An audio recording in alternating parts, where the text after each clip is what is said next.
Okay, picking up on problem 26 from the 2013 practice exam. We have scientists have believed for a long time that linear regression can be used to predict the brain weight of non-human mammals from the body weight. In one study, body weight in kilograms and brain weight in grams of 22 non-human mammals were measured. A linear regression analysis was performed given this output below. Okay, so we can see, our standard error coefficients, our t statistic, p, our coefficients for the slopes, and what we're looking at in our linear equation. So assuming that all the conditions for inference are met, which of the following expressions represents a 95% confidence interval for the slope of the least squares regression line? Okay, so this is usually like a topic you cover at the end of the course. Maybe in the middle when you copy linear regression in chapter 3 or unit 3. But in either case, it's the same setup as a confidence interval. You have your point estimate. In this case, it's going to be the slope. You're estimating the slope, remember? And then plus or minus to get our margin of error. And then where that's going to be what's going to be a little different than what you may be used to. Well, my lighting, just give me a second here. What happened here? Lighting.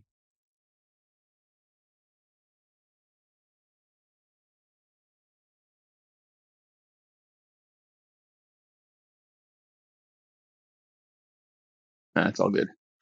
Um, that's really all. But let's see what we got here. It's 95%. Well, we don't even have to worry about, I guess, this part because our critical value, we know it's going to be 2.086, is all of them have that if you just want to be logical, but you could work it out and you're gonna end up getting it either case. And the last part here is going to be our basically our standard deviation or standard error estimator of the slope in this case. Now, this is where you have to know how to look at the data. See, we're given right here our standard error. We're given the whole thing. We don't have to like calculate it any further or divide it or anything. It's just given to us. And since we're talking about estimating, body weight, or we're talking about estimating brain weight from body weight, this is our variable that we care about. This is the line we're going to be dealing with information here. And so then our our 0.1308 is going to be our standard error there. So this will be times 0.1308. And our B, or our estimator, is right here in this row as well, the 1.096. So 1.096 plus minus 2.086 times the 0.1308.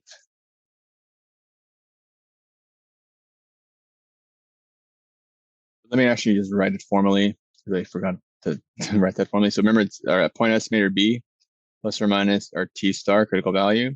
And then usually we'll have the standard error written like that. But that's just, again, it's just notation. But our answer will end up being A.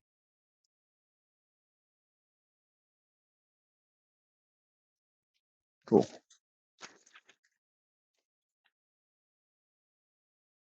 27.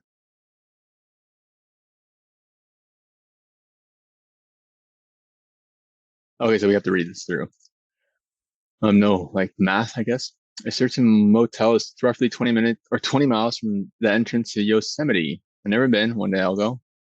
The motel manager wants to get a better estimate of the distance and asks 5 people to each measure the distance to the nearest tenth of a mile using their odometers. So they're gonna drive their car and basically tell the guy, tell the manager like what mileage you got or how far their car told them they traveled. And then the manager's going to use those 5 numbers, but take the median of those 5 numbers. And that's what he's going to use for the distance from the motel to the entrance of the Yosemite Park. Now, which of these statements is not a statistical justification for the manager's plan? Okay, so which of these would not be like helpful in terms of statistics? So odometer reader should only be considered a variable when used to measure this distance. Odometer reader should be considered a variable when used. B will not be. No, we're okay with that. Yeah,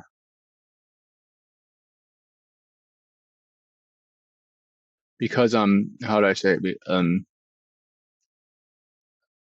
Well, yeah, I want to make this sound more confusing than it is, than it may be, because since you're having five people give you their information, you're gonna get, let's say, person one, he tells you X1, person two, X2, person three, X3, person four, X4, person five, X5, and you're using those five values to estimate the true value of X. This is called X. Yeah, so these are variables. So depending on who drove the car, who you're going to ask, you're going to get different values. The values could vary, but there is only actually one true distance.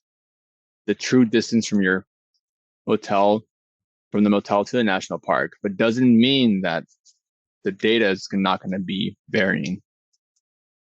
So it's not A. The median of the five measurements is more likely to be close to the actual distance than is a single measurement. Yeah, because more information, the better. So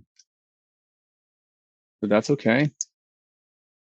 Or let me mark it wrong because it's not wrong because it's correct. We want to find the one that's wrong. The actual distance should be considered a variable. And taking five measurements allows the manager to estimate the variability in actual. No, this is wrong, but we're going to mark it as the right one as the correct answer. Because the actual distance is not a variable. There is one fixed distance. You're using those five people to help you estimate this, but the actual distance should not be considered a variable. Yeah, and other ones, are not going to count either. So the answer is C. Well, let me spend a minute just talking about these ones. Yes, but feel free to skip to the next one if you're good. If one or two odometers give inaccurate readings, the estimate should be fairly close to the actual distance. Yeah. Because remember, it's taking those five values. It's not going to be based on just it's taking a median or an average, so to speak. Manager can get some indication of how far off the estimate might be. Yeah. That all these things, the more information it helps you. More info, the better. All right, 28. A marketing research consultant for a hotel chain hypothesizes that men and women differ in their color preference for guest rooms. The consultant shows pictures of rooms decorated with 3 different color schemes to each person in a random sample of 110 men, and to each person in a random sample of 90 women. So a sample of 110 men and a sample of 90 women. So they asked each person, each man or woman, what their favorite color scheme is, and they're going to use a chi-square test for homogeneity to see if there is a difference in preference. So what test should be used, assuming that conditions for inference are met? Or which of these is true? We were already told a test. So which of these statements is true? The null hypothesis for the test, the proportion of each gender. The null hypothesis for the test is that the proportion for each gender who prefer each color scheme is 1/3. No, that ain't true because it's not. They don't get tricked by it has to be equal, because it's not saying that you're gonna divide the quantity into equal parts. What it's saying is that is the percentage of men who like, let's say, green, is that the same as the percentage of women who like green? Maybe it's 90% or something. I don't know, but that's different. Okay, so B. The sample size is too small to detect a significance difference in chi-square test. No, that's pretty big. We really only need 5 large counts theorem or large counts condition. This is a big ass sample, big sample. The test is not valid because the sample. No, that this is so in real life. It's just like this is a good point for you guys to remember if you have if your teacher didn't mention it. It's like if you like roll if you roll a die, let's say, and in your class you're dividing teams. You're gonna do an experiment into 2 groups. You're gonna have odd numbers go to one group or go to one treatment, and even numbers go to another treatment. Even though it's a 50-50 chance of getting an even or odd roll, because you can get a, because you can get a 1, 2, 3, 4, 5, 6. It doesn't mean that exactly half the class is going to roll an even number and the other half is going to roll an odd. Maybe out of 20 students, 12 roll an even and 8 roll an odd. You got to go with that. You can't just like force them to be equal. You got to go with it. So the more that men and women differ in their color preference, the more that men and women differ in their color preferences, the larger the chi-square statistic will be. Yes, because that's what the chi-square value is. It's a quantity or a number that allows us to understand our test or our significance test. The bigger it is, the more the more that we can say that okay, that there does appear to be an actual difference. These differences are not due to luck, because the observed and expected, all that, the math here.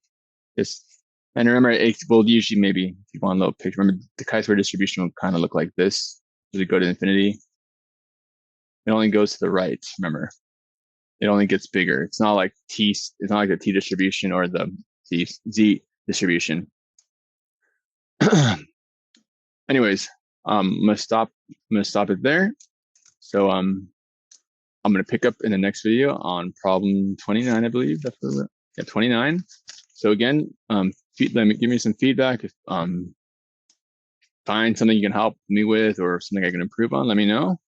And if you like it, give me a thumbs up and a subscribe, and I'll see you guys next time.